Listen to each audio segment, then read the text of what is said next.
Shortly after Eliza's return from hospital, I escort Dorothy, Eliza, and my brother's son, Louis, home to England. I settle Louis into the family firm to learn the trade, and then return to Paris to hunt down and punish Eliza's attackers. Eliza's trauma deepens my debilitating guilt over the girl Daniel, George, and I attacked at Hougoumont farmhouse. But my hatred for Eliza's attackers overrides my shame. They shall not escape me. I captain the ferry when the Randolphs sail back to London. The family looked distraught, so I do not approach August Randolph for conversation. But they travel with a French lad who calls himself Louis Randolph. I quiz the boy and discover he is Daniel Randolph's son. With his father dead, Louis inherits Daniel's share of Randolph and Sons. He is now part of the Randolph family. I wonder if Louis is the boy mentioned in Daniel Randolph's blackmail letter. Eliza's loss of innocence crushes her soul. Nightmares destroy her sleep, and her days are no better. Eliza refuses to leave the house and cannot raise a smile. She sinks deeper into an abyss, and I swing from heartbreak to despair.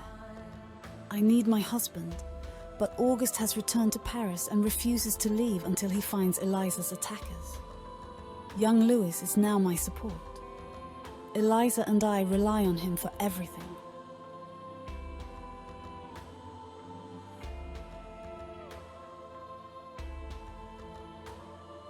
I blame the creeping weakness I'm experiencing on Eliza's ordeal. Then I recalled my mother's death from cancer, and a doctor has confirmed I am similarly afflicted. Amazingly, my illness shakes Eliza from her ennui. She insists we return to Paris to the young doctor who treated her in hospital. Dr. Vincent Renard, Eliza insists, shall cure me. We send a letter to August in Paris, telling him Eliza, Louis, and I are on our way. After months in Paris, I have yet to find Eliza's attackers. The police are useless, but my business partner Fidel Blanchette has a spy in the district of Eliza's assault. It is suspected the attackers are standover men who collect gambling debts. Auguste 6 Eliza s'attaque à Mordi serving of attention d'another case. Et was the offender executed. A good idea, he said, do not always doable. Some other form of revenge must be employed. I regularly visit the baker's son, little Arthur, who witnessed Eliza's attack. He is too traumatized to provide details, so I give him a toy each visit, hoping he'll warm to me and provide information. Then one day, I receive news Dorothy is seriously ill and traveling to Paris with Louis and Eliza to seek Dr. Vincent Renard's help. Dorothy is ill, and I have neglected her. I have failed my dear devoted wife.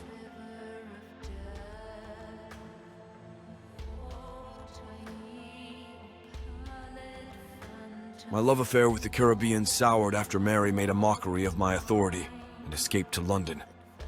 Mary's the reason my son George disappeared in Paris, and I won't rest until I find that disobedient woman.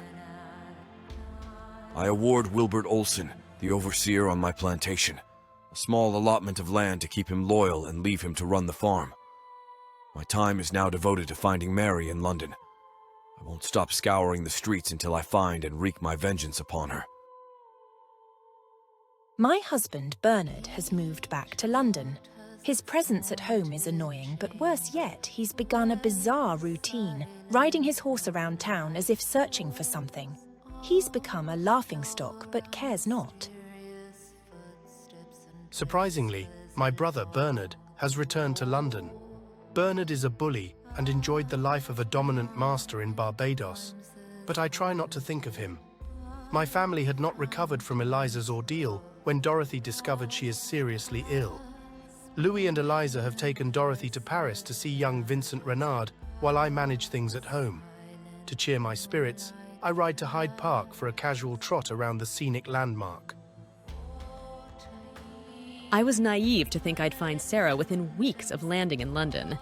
I have only half a day a week for my duties to look for my daughter, and London is so big, so awfully big. Now, many years after my arrival, I have achieved nothing except a terrifying encounter with my first master, Herbert Randolph, while on my way to Hyde Park one afternoon to search for Sarah. I freeze, terror-stricken.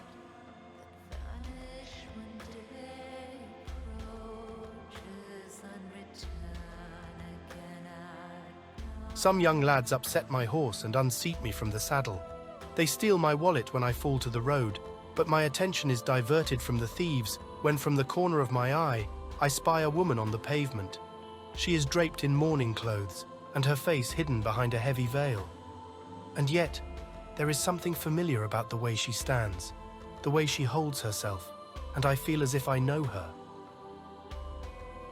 My first master, Herbert Randolph, stands before me. When he takes a step, I rush away to hide and he leaves, so I hurry back to the pavement.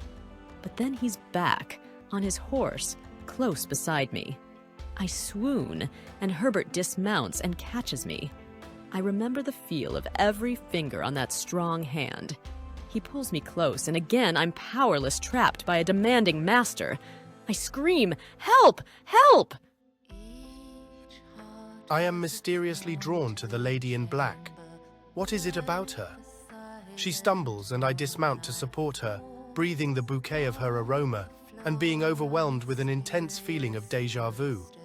I have no right, but I pull her closer, recalling an excitement long lost, yet fresh and irresistible. I rest my head against hers, and she screams. I realize my terrible error and jump away. Barely capable of breath. I stagger from Herbert Randolph and weave an untraceable course back to my place of employment. When I feel safe, I remove the wallet from my basket and search it for clues about Sarah. I find nothing of worth, but before I can discard the wallet, Mr. Towsey, the butler, comes alongside and takes it from my hand. He doesn't want to waste a fine leather wallet. This could prove dangerous for me, but I can do nothing.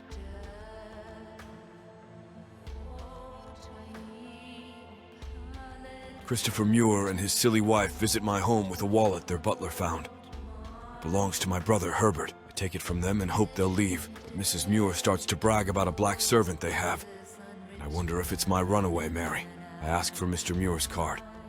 I shall visit the Muir household first thing tomorrow morning. If Mary is their servant, then I shall not leave without her. Mr. Bernard Randolph appears in our dining room on the morning after our visit to his home. He is in an excited state and asks to see our black maid, Mary.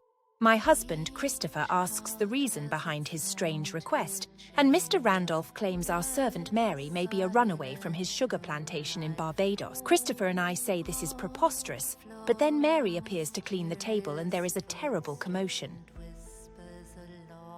I attend the dining room with my head bowed and walk past my second master, that monster Bernard Randolph. Without knowing it is he that stands so dangerously close. The moment he knows it's me, he lets out a yell and pulls me tight into his grip. I am trapped.